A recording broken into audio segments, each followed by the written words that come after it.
Hey guys, welcome back to Shep Talk and welcome back to another movie review. Of course, today we're going to do Star Wars: The Rise of Skywalker. So you can see by my 501st gear that I have on. I'm going to make this review spoiler free. As much as possible. I hope in some of the stuff I say doesn't give this movie away, but I do my best to make this review 100% spoiler free. I am also thinking for the first time of doing a spoiler review, just because there's a lot of stuff on my chest that I just want to get off, and maybe have an avenue that where we can talk and have a full-on discussion about this movie and the ending of the saga that it ends. But before we get into that, guys, I want to first welcome all the new people that have come to my channel. I don't have a high subscription count, so each and every one of you that comes to my channel, I really truly appreciate it. It means a lot to me. And if you guys like what you see here, please remember to like, share, and subscribe. It does help my channel out greatly, and I truly, truly appreciate it. Thank you guys very much for being a part of this channel. Now, let's get into the review. Quick synopsis. Since I'm going to try to keep this as spoiler-free as possible, I think what I'm going to say is that the Resistance is trying once and for all to put the First Order to bed. That's what this whole movie is pretty much about. Well, guys, it's finally here. Star Wars: The Rise of Skywalker, the end of a 42-year saga. It's kind of mind-blowing, right, to hear that. This movie, the first movie came out in 1977. Here is it 2019, and we're finally wrapping up the Skywalker Saga. It's an emotional ride. I've been with this movie franchise since the very beginning. It's had a very big impact on my life. As you can see, I am a member of the 501st Legion. I have a few Star Wars costumes. I go out there and I troop and I give back to my community. It's what Star Wars has helped me do. I've made great friends because of my love of Star Wars and the costuming and trooping that I do. So, having this movie out there, whether or not you love it, you hate it, you think it's okay, is still an achievement in its own right. And I know this movie review is coming out Friday afternoon, because it's probably going to be even towards Friday evening after I edit everything after recording this. And that's because I didn't want to do something after the first review. Star Wars, as I've mentioned, is a big thing in my life. And so when I go and I watch a Star Wars movie, the first viewing is always emotional. It's an event. I usually see it with my 501st brothers and sisters, especially since The Force Awakens. I've seen all the movies, all the 3 Skywalker Saga movies, plus Rogue One and Solo, with my 501st brothers, and usually at the Senator Theater up in Baltimore, Maryland. They are very kind to us. They bring us out every time there's a new Star Wars movie. And so not only is it emotional watching the movie itself for the first time, but having your Star Wars family around you watching it is a whole different experience. So I wanted to watch it a second time. I watched it with my buddy Jesse. He's also in the 501st. But giving that second thought, so that way, because I didn't want to be like, okay, here's what I thought about it, and like gush fanboy all over. But since this is my first Star Wars review on Shep Talk, I want to give you a little backstory. As I already mentioned, I've seen all of them. When TFA came out, when The Force Awakens came out, I enjoyed it. I thought J.J. Abrams did a good job of balancing a new Star Wars story, as well as giving us that original trilogy feel that a lot of fanboys were looking for. I know people are very on the fence with The Force Awakens. They either think J.J. Abrams went too far with the fan service, or he did a good job. I'm of the mind with The Force Awakens that I do believe J.J. Abrams did a good job. I enjoyed The Force Awakens. I thought it was an excellent addition to the Skywalker Saga. Then the directors changed. For some reason, at the end of The Force Awakens, J.J. Abrams said, you know what? I don't want to direct a second film. I'll still kind of oversee the top, producer status wise, but I'm going to pass the torch off to another director. Sadly, that director is Rian Johnson, and I know The Last Jedi is a very spark-intensive conversation. I'm on the side of I did not like The Last Jedi. It's one of the bottom movies in my Star Wars rankings. Maybe I'll do that when I get to doing the Star Wars films. But overall, I thought it was The Last Jedi Rian Johnson tried to do his own thing, kind of threw J.J. Abrams' storytelling out the window, and he's like, yeah, that was good for The Force Awakens, but I want to do my own thing.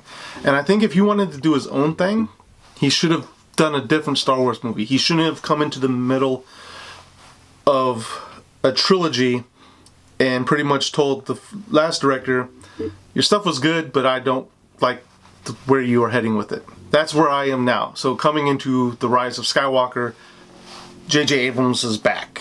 He is directing it. He took the reins. He said, all right, I am going to try to right the wrongs of what people have talked about in The Last Jedi and give you The Rise of Skywalker. So let's dive into what I liked about this movie. And that's the fact that J.J. Abrams did not hold back. He dumped us into the action right away. We're starting to follow Ren and Rey and Poe and the rest of the gang. After I think there's been a time jump between The Last Jedi and the Force Awakens and The Rise of Skywalker. I don't know how much. It's maybe a year or two, maybe a little bit more. I don't know. I haven't dived into that. I tried to stay away from as much spoilers as possible. And one of the things I really love about a new Star Wars movies is the new costumes, the new characters, the new vehicles. It's one of those iconic things about Star Wars, right? Stormtroopers, very iconic armor. You put on Stormtrooper armor, people know who you are and where you've come from, or what movie franchise you're from. The vehicles, AT-ATs, X-Wings, TIE Fighters, Star Destroyers, the Death Star, all iconic. And with a new movie, we get that again. We get new characters, we get these new vehicles, we get these new armor. Some people say, yeah, it's for the new toys and stuff like that, and of course it is. We all know it's about the toys. So it's all about moolah, but I like it because I'm that Sith Trooper.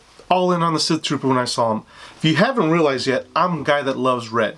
There's actually 2 costumes after watching this movie that are on the top of my list to do for 2020. Most of my friends already know this. I'm not going to say anything because I really don't want to spoil them in the movie for you. But if you've seen the movie, comment down below if you think you know what 2 costumes I'm going to do for 2020. I know my friends will know definitely. But make sure also to subscribe to this channel so you can follow along, because I will do unboxings when I get the new stuff, when I get the new props and weapons, etc. So make sure you're a subscriber and make sure your subscription is set on the public. So talking about new characters and enjoying them on the scene, I'm going to come right out and say the Kerry Russell character, Zora Bliss, I thought she was really well done. I liked her. I thought she had some great chemistry with Poe, Oscar Isaac's character. And that just goes to show you too how good Oscar Isaac is. He's had these amazing chemistry moments. Like The Force Awakens, Poe and Finn's chemistry really set the tone for me in that movie.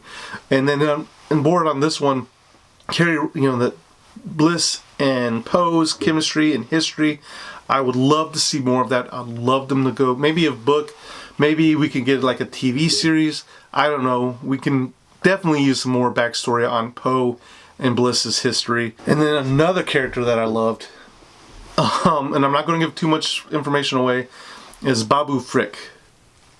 I don't know, I'm going to say he, but I think it might be a she. I don't know, it's an alien character. But it had me chuckling whenever it was on screen. It was like one of my new favorite characters out there. It's just a fun, adorable character. Now, if they make a Babu Frick pop or some other, merchandise, I'm going to have to pick it up. One of the characters, or new robots that we see, I will say, had me on the fence when I first seen him, and that's Dio. Dio, on the first viewing, I was like, this robot's here he's a MacGuffin device. The Resistance need him because he's got XYZ knowledge and stuff like that. But then on the second viewing, I was like, he does have some very warm and enjoyable moments. And I'm sorry if you can hear Cotton barking. It's just that time of day again.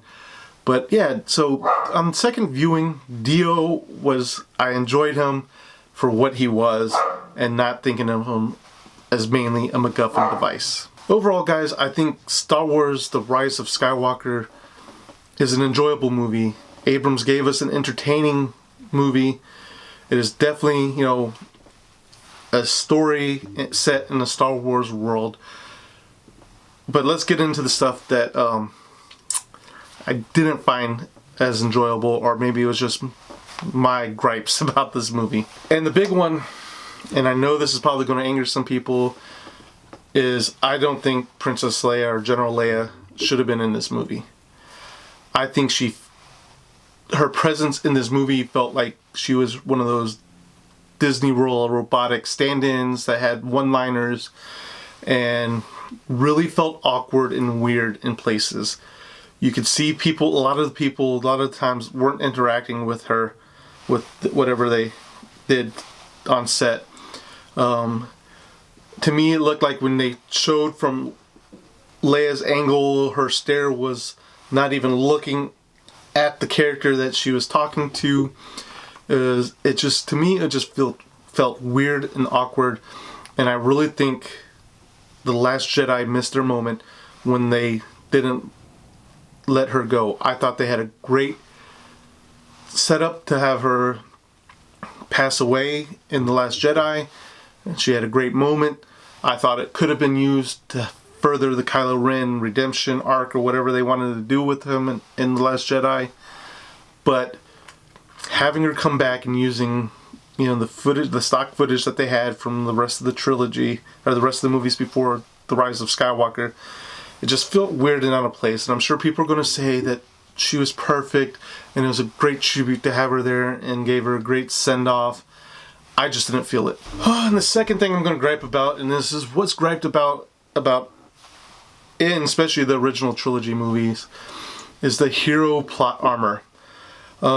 We get it. A lot of people use it because it's saying that Stormtroopers can't shoot.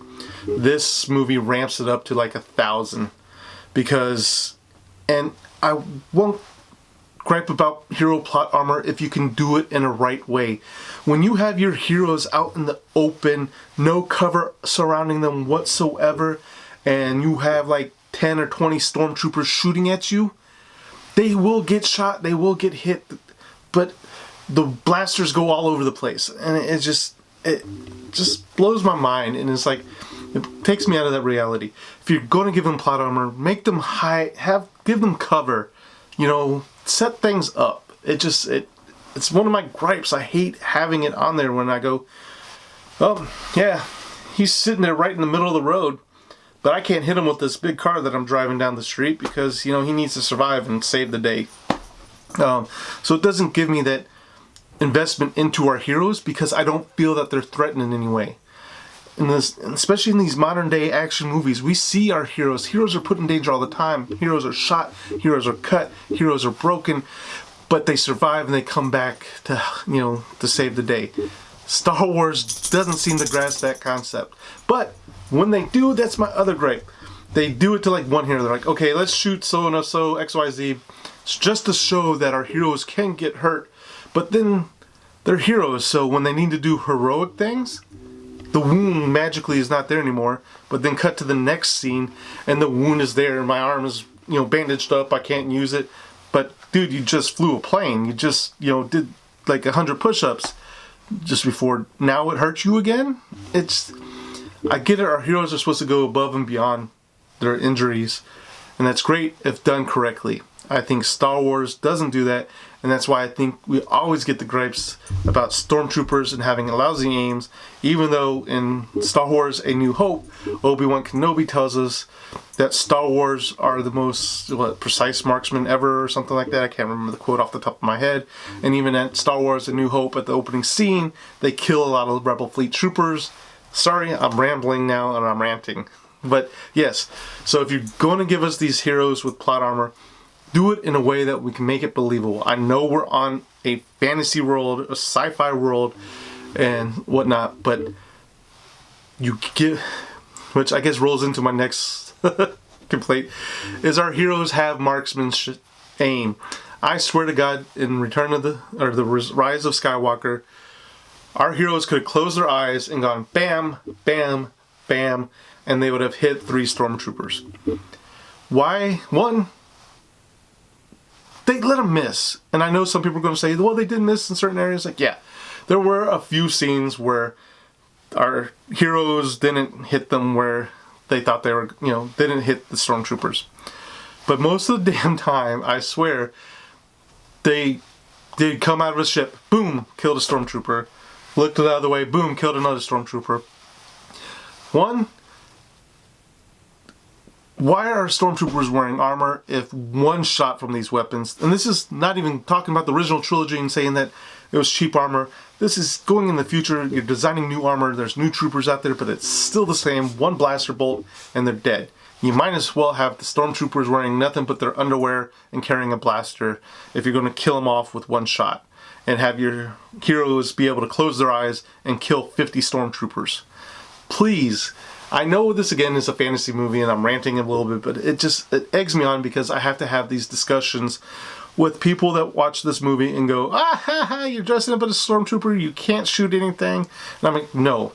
Rey, Finn, Poe, Chewie, all of them have plot armor, and so they're not going to get shot. And yes, they can do XYZ so much better than everybody else, even people that have practiced shooting for their entire life. This one I know is going to kind of hurt a little bit because I did say J.J. Abrams in The Force Awakens did a good job of balancing, giving us a new Star Wars movie as well as balancing the fan service.